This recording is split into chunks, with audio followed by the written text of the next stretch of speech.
I don't know where people are at, but something that helped me when I was learning more about Palestine a few years ago was reading about the everyday mechanisms of control the Palestinians deal with, from roads to water to ID cards. Thought I'd share. Some people are more equal than others. 6.6 million Jewish Israelis, Jewish citizens of Israel. 12.7 million Palestinians, Palestinian citizens of Israel, barred by committees from living in 68% of towns in Israel, of course. East Jerusalem Palestinians, 0.3 million. Israel may revoke residency if living outside of Jerusalem. West Bank Palestinians, barred by Israel from all but 38% of West Bank. Gaza Strip Palestinians, 1.9 million, barred by Israel from living outside of Gaza since 2007. That's why I always laugh when people are like, why don't they just leave? I don't know, man. I don't know why they don't leave. The 2 million people living in the world's largest open air prison, like, why don't they just leave? We talk about spawn points and like bad spawn points here, right? And we talk about empathy towards like migrants, you know, economic migrants, refugees that are trying to come into the United States to find a better future for themselves, and like how cruel conservatives are and the way that they shit on them. But like, think about this shit, dude. Talk about a fucking spawn point, brother. You literally have nothing, dude. Bombs are flying up over your head. There is no way out. You're stuck. You don't have clean water. Like, you have shoddy electricity. Like, what the fuck are you gonna do? What is Gaza? This. You see this right here on the map? That's Gaza. That's the Gaza Strip. And surrounded by all parts by the Israeli occupying force. And also, there's water on the other side, but that side is also not connected. 6.4 million exiled Palestinians barred by Israel from returning to their homelands since 1948. Israel controls the land, air, and sea. Today, Israeli authorities maintain a single regime of control over the borders, airspace, population registry, and economic activity of the territories of Israel, the West Bank, and Gaza. Israel controls all Palestinian airspace and telecommunications. 90% of historic Palestine under exclusive Israeli control. Israel controls all Palestinian natural resources. The 10% of limited Palestinian control also exists in the occupied West Bank and Gaza Strip, but doesn't matter because Israel controls all Palestinian border crossings. Yeah, there's a blockade that stops shipments. For you were asking, remember you were asking, like, where's Gaza? This is where Gaza is, and this is the occupied West Bank, okay? Let me explain to you why people say, like, this is an apartheid regime, this is a fucking genocidal regime. Well, because if you want to travel, if you want freedom of travel, well, you're not going to be able to do so easily if you happen to be in a spawn point where you're a Palestinian living in the West Bank, and definitely not if you're living in the Gaza Strip, obviously. They have a segregated road system. All the yellows are accessible only to Israelis. The reds are accessible to Israelis, and the white are accessible to Israelis except in Gaza. The yellows also happen to be not accessible to Palestinians. Reds are restricted access to Palestinians, and the whites are accessible to Palestinians completely. So Israelis can go everywhere they want, with the exception of like the Gaza Strip. I mean, they could go there. They do go there, but when they do, they'd go in tanks. Whereas in Israel, Israelis can go wherever the fuck they want. In the occupied West Bank, they can go wherever the fuck they want. Palestinians, on the other hand, who have marked cars, will not be able to travel as freely as they would want to, with the exception of these roads. Now, the way that this territory is divided is also deliberate. The way that this territory in the West Bank is divided is not an accident. It literally goes through different ghettos and shuts off access through time on different areas where Palestinians used to live, so that they are cut off from one another, so that limited movement is completely restricted. You have the different kinds of roads, land expropriated by Israel on either side of the major roads, underpass roads. So you have underpasses. You have checkpoints on all of the red roads. You have checkpoints along the adjacent and all the restricted roads. You have fully segregated roads that run parallel to one another. So Israelis and Palestinians can drive. They'll be able to see one another side by side, but they're driving on separate roads. Then you have roadblocks, trenches to prevent access to main roads and travel between Palestinian enclaves. And you have Israeli-only bridges and tunnels connecting Israeli settlements east of the separation wall. So Israelis can freely move around in occupied territory, and the Palestinians cannot in their own fucking land. Oh, they also have a colored license plate system. If you have the yellow license plate, then you can go everywhere pretty much, with the exception of the small part in Gaza. If you have the green license plate, which is the Palestinian license plate, well, you can't really go everywhere. You have some significant restrictions and limitations with your green license plate. Not enough water in the West Bank. Ramallah has more annual rainfall than London. It goes into the West Bank mountain aquifer, and Israel Okay, I didn't even know this. This is fucking crazy. Ramallah has a West Bank mountain aquifer, apparently, where Israel takes 80% of the water from the mountain aquifer each year and appropriates the water resources. There's a controlled supply where Israeli authorities enforce annual quotas on the amount of water available to Palestinians. There's an obstruction of development. No new Palestinian wells approved by Israeli authorities in the most productive Western aquifer since 1967. 70 liters a day per Palestinian in West Bank is the water supply, or amount of water is that consumed, or limitations. 300 liters a day per Israeli, including settlers. There's a destruction of infrastructure. In 2011, Israeli military demolished 89 water-related structures, including 21 wells and 34 water cisterns essential for agriculture and herding. The World Health Organization recommends 100 liters per day per person. What are the implications of this conflict for me as an American citizen? Not that I'm apathetic, but Israel is smaller than Illinois with less people and far less murders than just Chicago. Again, not that it doesn't matter. It clearly does, but why should I care for more than just worldly knowledge? Well, the difference is, like, if the Chicago police, which still operates literally like an occupying force in the regions that they are, in the territories that they're supposedly protecting, were just bombing entire fucking city blocks of Chicago, which has happened, by the way, in Philadelphia by the American police in the past, all the fucking time, that would kind of be, I don't know, that would kind of be a big deal. Don't you think? They kill a lot, but I guess it's not like full-blown displacement and ethnic cleansing. It's similar. It is comparable. Did this motherfucker literally just do what about black on black crime to me about Palestine? Is there an argument that doesn't devolve back to what about black on black crime? Like, I just don't understand. Also, here's another reason why you could care about it if you are completely devoid of empathy and see cruelty and can turn a blind eye to it when it's happening to Muslims or whatever, or happening overseas. You pay for it. I pay for it. We all literally pay for it, like out of pocket, straight. A percentage of your taxes goes directly to Israeli defense. Not even a joke. Straight up, to the tune of $38 billion a year. That was, of course, under the Obama administration. It's one of the last things he did, which was considered to be, Obama's administration was considered by Netanyahu and others to be one of the most anti-Semitic administrations in American history. The $30 billion number that I'm referencing is the $38 billion military aid package that Obama signed before leaving. You're literally, like, I'm giving a specific number. $3.8 billion, $38 billion package, 3.8 over the next decade. What did I say? Did I say something different? Did I say 38 billion per year? Sorry. Apologies for the mistake. It's not even tone deaf. It is violent. Biden's words, or rather inaction in the face of tremendous injustice, like ethnic displacement, an ongoing occupation that absolutely cripples every fucking living Palestinian, whether they are a part of the Palestinian diaspora worldwide, or whether they're Palestinians living in the occupied West Bank, or Palestinians living in Gaza. It's devastating. It is devastating that America has consistently blocked efforts to make reports on Israeli war crimes at the Security Council. It's devastating that Joe Biden literally took it to the next level and straight up openly just said Israel has a right to defend itself. There's bombs that are blowing up on top of Israel. Like, here, hold on. Let me just... My national security staff and defense staff has been in constant contact with their counterparts in the Middle East, not just with the Israelis, but also with everyone from the Egyptians to the Saudis to the Emiratis, etc. Everyone from the Egyptians to the Saudis to the Emiratis, etc. So why are you not fucking bringing up Palestinian officials? Is Palestine not a state? Of course it's not, obviously. Let's be real. Are Palestinians not important to have a conversation with? Like, what do you mean? Why are the Gulf states being mentioned? How is this any fucking different than how Donald Trump would respond to this, by the way?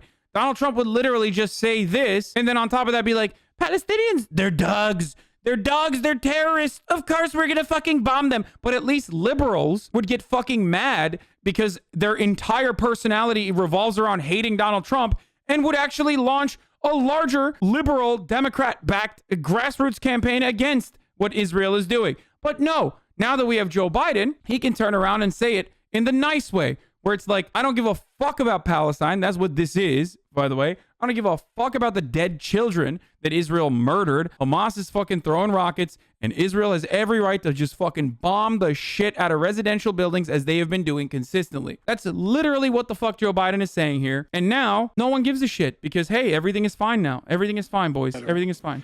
And I had a conversation with Bibi Netanyahu not too long ago. I'll be putting out a statement very shortly on that. My expectation and hope is that this will be closing down sooner than later. But Israel has a right to defend itself when you have. This is just one step removed from Joe Biden straight up just being like, I don't care. Palestinians can die like fucking dogs for all I care, which is what Donald Trump would say straight up, because that's what's going on. And America is supporting it. Joe Biden's administration, when he was the vice president, is part of the reason why Israel currently gets $3.8 billion a year in our tax dollars. A $38 billion contract was handled by the Obama administration on the way out. He does not give a shit about Palestine. He has never given a shit about Palestine. He does not give a shit about anybody. He is just a very cunning statesman who knows what to say and pepper it in a way that, like, liberals will shut the fuck up. That's it. Yeah, yet according to Bibi Netanyahu, Joe Biden and Barack Obama's administration, of course, was the most anti-Semitic administration. You know, only $38 billion. Boys, it's not enough. So, if Israel has a right to self-defense, the question I always ask, and the question many people ask yet have no answer for, is what about Palestine's right to self-defense? Should Palestinians not have a right to defend themselves from an occupying force? How will Palestinians defend themselves? How will Palestinians in the West Bank defend themselves? How will Palestinians that are currently within the Israeli occupied territories or within like actual fucking Israel defend themselves from the crystal knock that is occurring every fucking night? We're going to get to that in a second.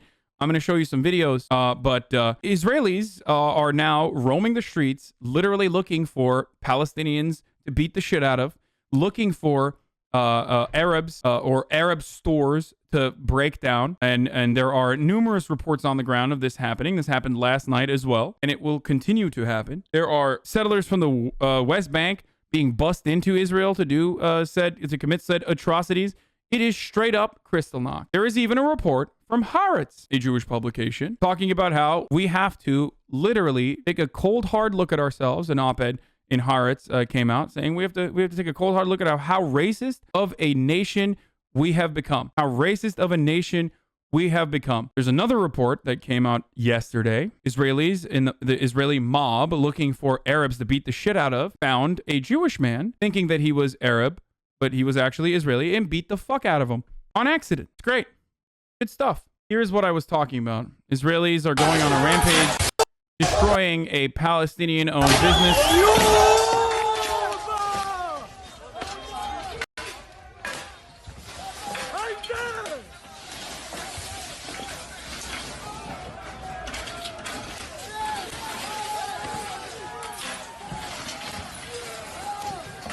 So this is not new. It's just gotten to a point where we are finding out about it. We in the Western world are not looking away for the first time as a consequence of social media. That's why I've said time and time again that I don't believe that just simply criticizing Netanyahu and saying this is only happening because of Netanyahu is the right approach to this issue. Yes, that is an escalating factor.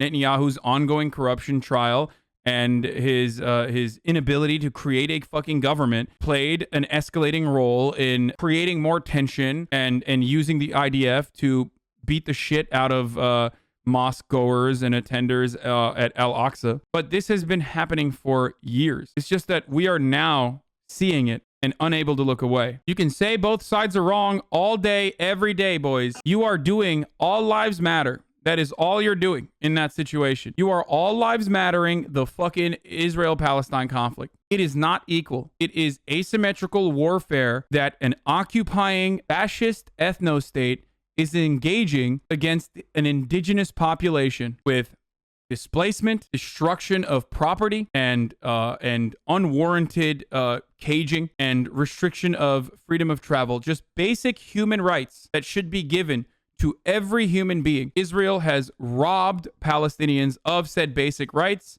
all the way from access to fucking clean water, as we have talked about yesterday, to restricting their freedom of movement, to all the way down to taking Palestinians out of their fucking homes in the West Bank and pushing them away, displacing them, just so they can resettle said homes with Jewish settler terrorists. It is fucking insane. Why does the US support this? We do shit like this all the time. Why would they give a fuck? Why would America give a fuck? He's over here with a fucking loudspeaker asking for the addresses of Arabs in Netanya.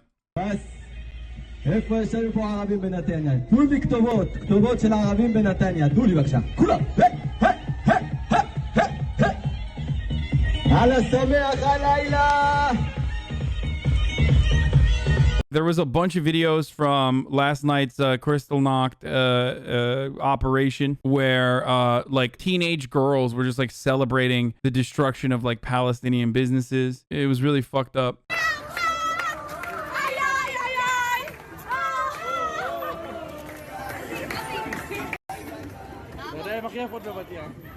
It's like, dude, they just like came here from Alabama for, you know, for summer break, dude. They're just doing TikTok dances on like a fucking Palestinian business. For the record, by the way, this is why I said it's so reminiscent of like how the old school like rite of passage for young hellspawn of lords was to go to one of the fucking colonies and like rape and kill a bunch of indigenous people there, and then that's how you became a man, you know what I mean? Because you had the protective barrier of being from a nation that had so much more superior firepower that was completely protected. Like, when you see people doing this, you have to recognize, like, these people are not fucking scared, dude. They're not scared at all. Because they recognize no matter what happens. Are you suggesting they're not actually Israeli, but from the U.S.?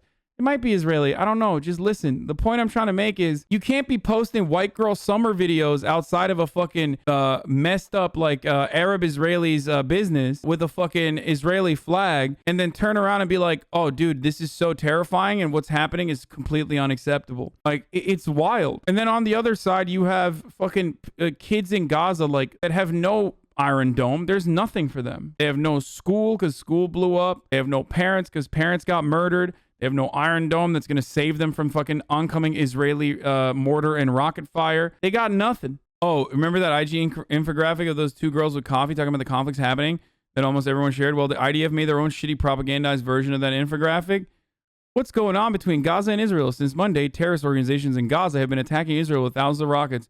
Why is the IDF attacking Gaza? To stop the rocket fire, we are only targeting those responsible for the attacks and the places they're operating from. What terrorist organizations are there in Gaza? The main one is Hamas, which controls Gaza. Another one is Palestinian Islamic Jihad, which takes its orders from Iran. What are their goals? Both organizations call for the destruction of Israel. This is so good, dude. I like that they made the exact same guy. Is the IDF also targeting civilians in Gaza? No. Our goal is to target Hamas and Islamic Jihad terrorists who are firing rockets at Israeli cities. We have no desire to harm the civilians in Gaza, which is why we decided to control their water and literally shut it off and only give them electricity when they're being good. And being good is, of course, a subjective concept that we've decided is going to happen. Also, we don't want to harm the civilians in Gaza. We just want to fucking lock them in the world's largest open-air prison. Isn't this just a self-report? He's just literally saying, like, we fucking bomb civilian buildings because the terrorists know this and that's why they fire rockets from residential areas. Like how is this any justification? Why are there more casualties in Gaza than Israel? Because we do everything possible to protect our civilians. We developed the Iron Dome, which intercepts rockets midair before they hit the ground. And at the same time, Hamas is intentionally positioning its civilians in the direct line of fire. Dude, the entirety of Gaza is a residential area. You are the one who is firing the rockets. Why do you make it seem like these rockets are automated or something and like there is no way to stop them? Why is it that like every time you talk to a fucking bloodthirsty IDF supporter, they literally self-report on how much of a bloodthirsty operation the IDF is by just being like, there's no way we can stop these rockets. They're going to be fired on residential neighborhoods or on areas where the rocket fire is coming from. There's just no way to fucking stop it. So it's just that like Hamas is just like putting their civilians in the line of fire. Like, where are they coming from? Where are the rockets coming from? Maybe that's Hamas's justification too. They're just firing rockets into Israel because Israel is firing rockets back into Gaza. So they're just trying to hit the fucking rocket sites. What is the IDF doing to mitigate harm to civilians in Gaza? When possible, we send text messages, drop leaflets, and issue evacuation orders from danger zones. Just leave your fucking school. We're gonna bomb it. Hamas tries to discourage Palestinians in Gaza from listening to our warnings. What is the IDF's mission in all this? The IDF Dude, ethical bombing of civilians in their residential neighborhood is such a fucking incredible. Neoliberal fascism is so good. The audience eats this shit up, which blows my mind. What it's like, but dude, you don't understand. Like, we're bombing residential neighborhoods in an ethical way. You know, we just let them know ahead of time that we're gonna bomb. I don't understand, dude. What's the problem? The IDF's mission is the same as always, defending the people of Israel. We want to live in peace with our neighborhoods, with our neighbors. Yeah. Nothing says you want to live in peace with your neighbors by literally evacuating them until they are no longer neighbors and bombing them until they are no longer neighbors. So I guess that's like kind of true. He does want to live in peace with their neighbors. He just wants to control who the neighbors are. With the spread of misinformation, it's time to set the record straight. This is why we attack multi-story buildings in Gaza. Dude, why? Dude, you have to literally be a psychopath to think that this is acceptable propaganda. Or you have to literally, like, this is your justification. The IDF only strikes multi-story buildings, which are military targets. And we, of course, decide what a military target is. For example, when such building contains military elements such as intelligence headquarters, military offices, weapon caches, and research and development facilities. Prior to such strikes, the IDF takes every feasible measure to enable civilians to evacuate the building and to mitigate damage to civilian people and property. Hamas deliberately places military sites inside these buildings, purposely endangering civilians. This propaganda is so bad because, like, they're so comfy with their fucking brutality that, like, they kind of don't care. And that's why I assume for, like, normal people who see this, they're like, what the fuck? This is psychotic. Like, this shit only works if you've already demonstrated, like, absolute blind loyalty to Israel and, like, everything they do, and you just don't view Palestinians as, like, human beings, which, unfortunately, plenty of people don't. So I guess it does work on a group of individuals. I'm talking with a friend about this issue, and his argument is that Hamas would refuse the one-state solution. Yeah, fuck them. Who gives a shit? In your mind, how do we deal with the current day radicalized Hamas because we can't change the past and all messed up the world is done? Hamas is only powerful as long as their existence is justifiable in the eyes of Palestinians who have been brutalized by the Israeli state. A good way to fucking end Hamas's existence is not by consistently creating more members of Hamas by bombing the fuck out of Gaza, but instead taking a more ethical approach and not bombing the fuck out of Gaza and offering all citizens equal citizenship, okay? And as we talk, if I'm not mistaken, like ground troops are mobilizing. Ground troops are mobilizing as well. This isn't a video from that, but a separate one.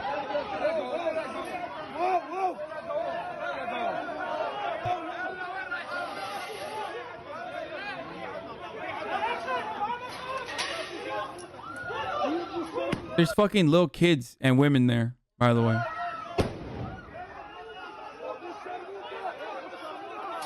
IDF spokesperson says IDF air and ground forces are now attacking the Gaza Strip. More details to come as of 3 minutes ago. And there it is. Just like I said during the George Floyd protests when they originally started in America, I never thought that I would have fucking 40,000 people listening to what I have to say about Black Lives Matter.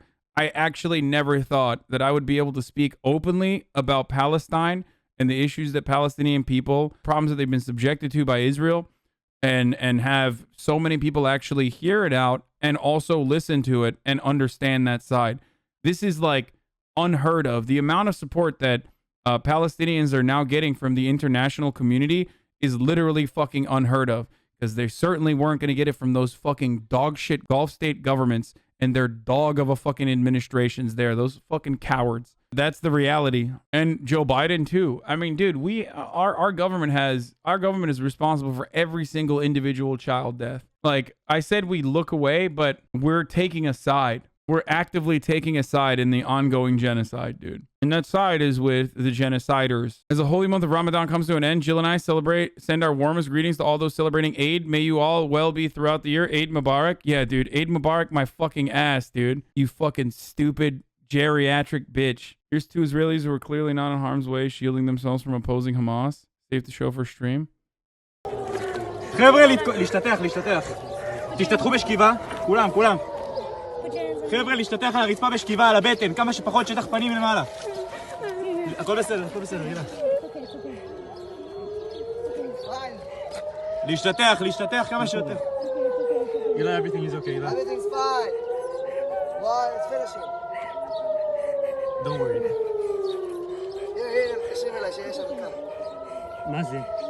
I mean, it's still fucked up. It doesn't matter if they're not actually in fucking harm's way. Like, they're still fucking terrified of like incoming rocket fire. You know what I mean? It doesn't matter. But always remember that if on the Israeli side you have people that are this fucking afraid, remember those air sirens mean that like the Iron Dome is going to protect them. Palestinian side, though, there is no fucking air siren or air, like, there's no air horn. It's just a mortar shell that already blows up a part of your fucking apartment, and then immediate fucking bombings that occur, and you have no shelter to go to.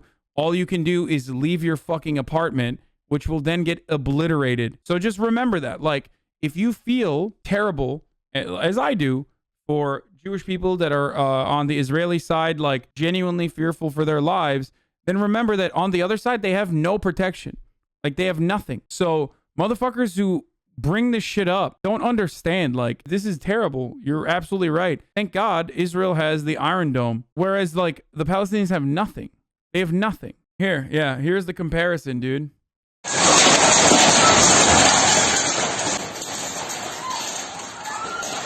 How do you guys like that? You think that's the same, boys? They don't got no Iron Dome. Those are our tax dollars at play here. That's the other part of it. These are our tax dollars at play, boys. You want to know what it looks like when you don't have fucking shelters? When you don't have the Iron Dome and you don't have shelters, dude? This is what it looks like when Israel is bombing your city.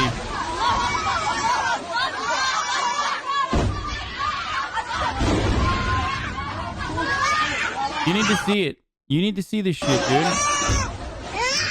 Just for the record, for all of the endless amounts of like videos that you can show me of people just being like, oh my God, how devastating. During Eid, the holiest fucking day in Islam, they don't have fucking shelters to go to. They don't know if this is going to happen to their house. They don't know if their house is going to explode and they're going to be considered a fucking number, a casualty, another civilian death, another baby who's fucking killed. And then the justification from the IDF will be that they just housed or had fucking a Hamas member in the house.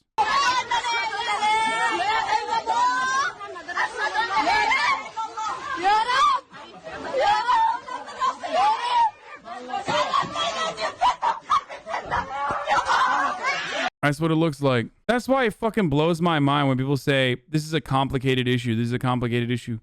Like, how is this a fucking complicated issue, dude? I don't know, man. It doesn't seem like a complicated issue. Yeah, I know it has begun. I know. I already talked about it. Yeah. IDF air and ground troops are currently attacking in the Gaza Strip. They're fucking flexing.